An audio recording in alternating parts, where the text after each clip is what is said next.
Okay, I'm with another video of topical past paper MCQs का solution है और topic हमारा है अल्काइल हैलाइड एंड अमाइंस। ये बेसिकली जो पास्ट पेपर आगा खान एग्जामिनेशन बोर्ड के 2021 से 2024 में जो भी MCQs आए हैं इस टॉपिक से रिलेटेड मैंने इस लेसन में आपको एक्सप्लेन करूँगा। तो हमारा पहला क्वेश्चन है the all of the following are true about SN2 reaction except that दे।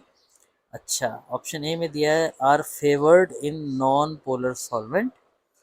तो बेसिकली ये तो SN2 के रिस्पेक्ट से सही स्टेटमेंट है और हमने एक्सेप्शनल यानी कि एक रॉन्ग स्टेटमेंट ढूंढना है। ऑप्शन बी में है ऑलवेज अगर विद द पार्शल रेसिमाइजेशन। हाँ, पार्शल रेसिमाइजेशन सिर्फ और सिर्फ SN1 में होती है, तो इस रिस्पेक्ट से हमारा ऑप्शन बी करेक्ट होता है। इसको मैं थोड़ा सा और आपको एक्सप्लेन कर देता हूँ कि SN1 रिएक्शन में बेसिकली 50% 50-50% के हमारे पास दो प्रोडक्ट मिलते हैं, जिसमें 50% हमारे पास जिनकी कॉन्फ़िगरेशन होती है वो डेक्स्ट्रो रोटेटरी होती है और 50% लीवो रोटेटरी होती है। मतलब जो कि प्लेन पोलराइज लाइट को 50% जो है वो क्लॉकवाइज रोटेट करते हैं और 50% मॉलिक्यूल एंटी क्लॉकवाइज। तो इस रिस्पेक्ट से इस प्रोसेस को हम SN1 में पार्शियल रेसिमाइजेशन कहते हैं, लेकिन ये SN2 में ऐसा बिल्कुल भी नहीं होता। तो हम जो क्वेश्चन या स्टेटमेंट ढूंढ रहे थे वो SN2 के रिस्पेक्ट से, तो हमारा ऑप्शन बी करेक्ट होगा। नेक्स्ट हमारे पास है the polar nature of NH bond in amine result in. अच्छा, अब अगर हम पोलर नेचर की बात करें तो जब भी किसी जगह पर पोलर बॉन्ड्स आते हैं तो जो भी मेल्टिंग एंड बॉइलिंग पॉइंट है उन्होंने इंक्रीज ही होना होता है। तो इस रिस्पेक्ट से हमारा ऑप्शन डी करेक्ट होगा, क्योंकि उसमें मेल्टिंग पॉइंट भी बढ़ जाएगा और बॉइलिंग पॉइंट भी बढ़ जाएगा। अच्छा, नेक्स्ट हमारे पास है pyridine is basic heterocyclic amine, it structure represent as. तो बेसिकली एक तो ये हाइड्रोसाइक्लिक है और हमारे पास बेसिक इन नेचर है। तो जो इसका जो स्ट्रक्चर है वो है बी, मतलब ये बेंजीन रिंग टाइप के स्ट्रक्चर होता है। उसी तरह से ये एरोमेटिक भी होता है, मतलब उस टाइप की प्रॉपर्टीज रिजेंबल करता है एरोमेटिसिटी वाली, और ये इसका बेसिक स्ट्रक्चर है। नेक्स्ट हमारे पास है when butyl magnesium bromide react with carbon dioxide gas.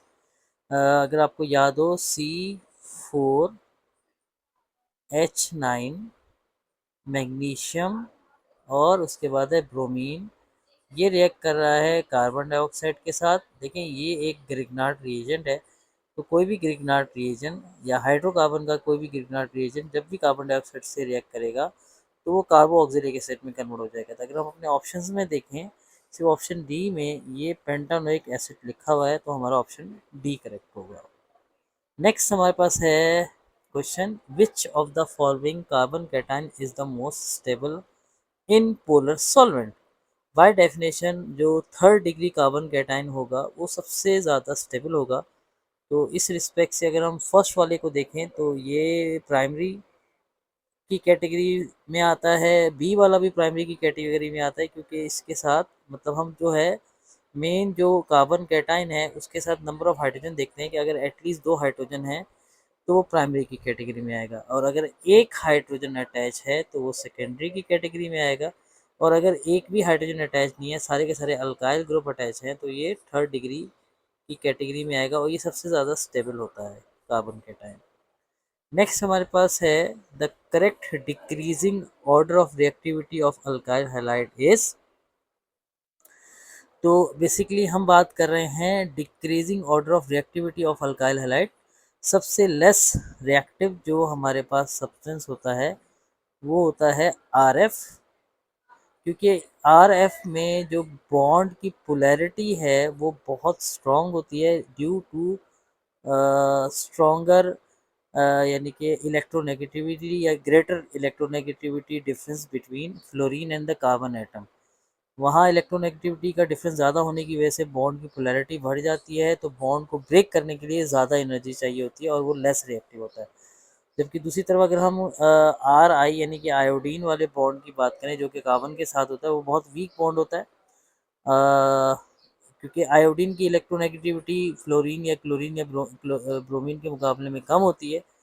तो इसको तोड़ने के लिए आपको कम एनर्जी चाहिए, तो ये ज़्यादा रिएक्टिव होता है, तो हमारा ऑप्शन ए करेक्ट होगा।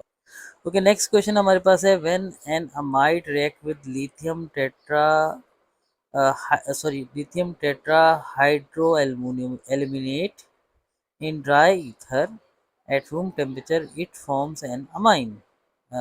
In comparison to amide uses, the prepared amine will have one less carbon atom, one more carbon atom, two more carbon atom और equal number of carbon atom.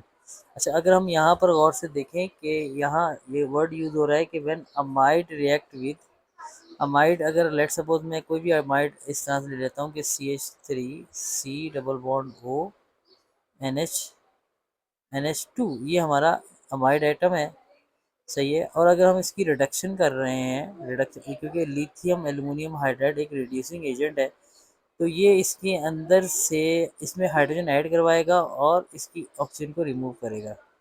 तो basically अगर ये completely करता है तो ये कुछ इस टाइप का अमाइन बनाएगा, ये इसका कार्बोनल कार्बन ख़त्म कर देगा।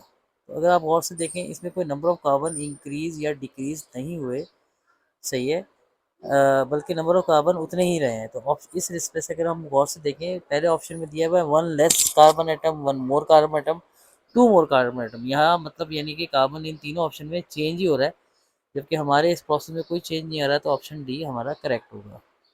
नेक्स्ट हमारे पास है, which of the following carbon halide bond is the strongest. इससे मिलता जुलता एक एमसीक्यू के ऊपर अभी हम सॉल्व किया है। तो बेसिकली जो स्ट्रॉन्गेस्ट बॉन्ड है वो कार्बन फ्लोरीन का है, क्योंकि हम पहले डिस्कस कर चुके हैं कि फ्लोरीन की हाई इलेक्ट्रोनेगेटिविटी की वजह से जो पोलैरिटी होगी कार्बन फ्लोरीन की ज़्यादा होगी, और ज़्यादा पोलर बॉन्ड आसानी से ब्रेक डाउन नहीं होता, अट्रैक्शन फोर्स और अट्रैक्शन ज़्यादा होती है। ऑप्शन डी करेक्ट होगा। नेक्स्ट है, Grignard reagent RMgX can convert alkane into water, aldehyde into ketone, ester into tertiary alcohol, carboxylic acid into carbon dioxide. By definition हमारा जो है ऑप्शन सी है कि अगर हम इसका ग्रिग्नार्ड रिएजेंट का ईस्टर से रिएक्शन करवाते हैं तो हमें टर्शियरी अल्कोहल मिलता है। नेक्स्ट हमारे पास है, the given compound undergo SN1 reaction mechanism when it is treated with methanol which is a weak nucleophile and a solvent. अच्छा, अब यहाँ पर बात हो रही है कि ये जो सिंपल मॉलिक्यूल है, इसको SN1 रिएक्शन मैकेनिज्म के ज़रिए से ये मिथेनॉल से रिएक्ट करता है, ठीक है। तो फिर हमारे पास क्या प्रोडक्ट हासिल होगी, देखिए यहाँ पर अगर मैं मिथेनॉल की स्ट्रक्चर को ड्रॉ करूँ, CH3OH में ये अपने ऑक्सीजन के लॉन पेयर की मदद से इस कार्बन पे इसने अटैच होना है कि जहाँ पर ब्रोमीन लगा हुआ है, और ब्रोमीन ने यहाँ से हट जाना है, यहाँ से ब्रोमीन ने हट जाना है, यहाँ से हाइड्रोजन ने हट जाना है। तो बेसिकली OCH3 ने यहाँ पर जाके लगना है। तो इस रिस्पेक्ट से अगर हम ऑप्शन ए को देखें, तो ऑप्शन ए में ये CH3 अपनी जगह पर है, ये CH3 अपनी जगह पर है, सिर्फ यहाँ से ब्रोमीन निकला हुआ है और उसकी जगह पे OCH3 लगा हुआ है। तो इस रिस्पेक्ट से हमारा ऑप्शन ए करेक्ट होगा। बाकी आप सारे ऑप्शन में देखें तो हमारे पास हर जगह कोई ना कोई एरर होगा, जैसे यहाँ पर CH3 होना चाहिए कि OH दिया हुआ है, यहाँ पर भी OH दिया हुआ है।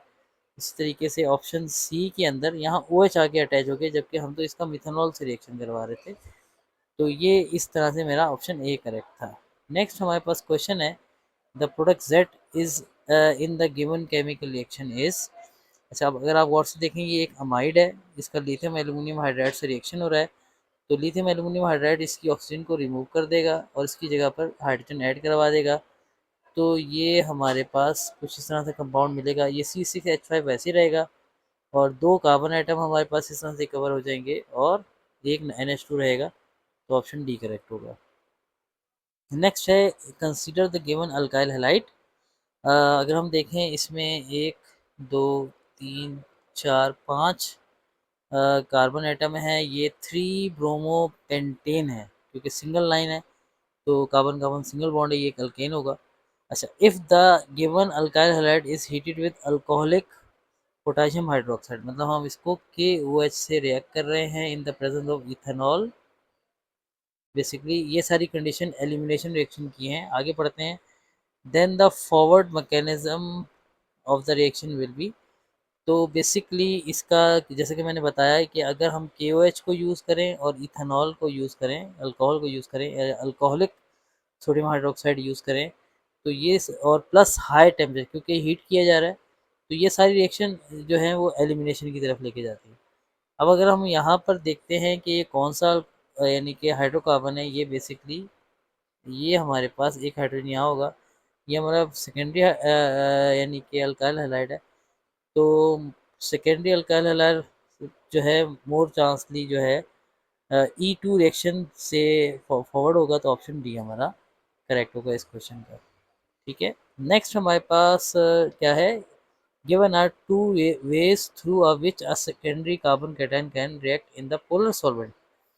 ठीक है, जैसे कि ये एक सेकेंडरी कार्बन कैटायन है, उसके बारे में बताया जा रहा है कि ये दो तरीकों से रिएक्ट कर सकता है। एक तरीका तो ये है कि इसके साथ हाइड्रोजन जब आए तो वो हाइड्रोजन इस प्लस से अटैच होके एक सब्स्टिट्यूट प्रोडक्ट दे, और दूसरा वाई यहाँ से आगे एक और हाइड्रोजन को यहाँ से रिमूव कर दे ताकि कार्बन कार्बन के दरमियान डबल बॉन्ड, मतलब ये ऊपर वाला रिएक्शन हमारा सब्स्टिट्यूशन रिएक्शन है, नीचे वाला एलिमिनेशन है। तो सवाल ये पैदा होता है कि कौन सी कब कंडीशन सुटेबल होगी। ऑप्शन में देखते हैं, ऑप्शन ए में हमें क्या दिया गया है कि एक्स एक न्यूक्लियोफाइल है, ये बात बिल्कुल सही है, और वाई एक बेस है क्योंकि बेस ही इसको प्रोटॉन को रिमूव करेगा, तो ऑप्शन ए ही हमारा करेक्ट ऑप्शन है। नेक्स्ट है given are the different type of alkyl halide on the basis of R group. ठीक है, यहाँ पर जो पहला वाला हमें दिया गया है वो प्राइमरी है, दूसरा वाला सेकेंडरी है क्योंकि सिर्फ एक हाइड्रोजन लगा हुआ है, तीसरा वाला हमारे पास थर्ड डिग्री है, और फोर्थ वाला हमारे पास प्राइमरी से भी पहले की कैटेगरी में आता है। अच्छा, अब हमसे सवाल क्या पूछा जा रहा है, the increasing order of reactivity of alkyl halide of SN2 reaction mechanism is. अच्छा, अगर हम जब SN2 रिएक्शन मैकेनिज्म की बात करते हैं तो वो हमारा प्राइमरी या उससे पहले के जो कंपाउंड है, जैसे कि फोर सबसे पहले होगा, फिर उसके बाद सेकंड नंबर पे हमारे पास आएगा फर्स्ट, फिर थर्ड पे हमारा सेकंड आएगा, और थर्ड डिग्री वाला फोर्थ आएगा। तो पहले हम फोर वाला देखते हैं, तो फोर वाले हमारे दो हैं, ऑप्शन सी एंड डी। तो लेकिन उसके बाद सेकंड हमारे नंबर पे क्या आना चाहिए, वन आना चाहिए, तो ऑप्शन फिर डी हमारा करेक्ट होगा।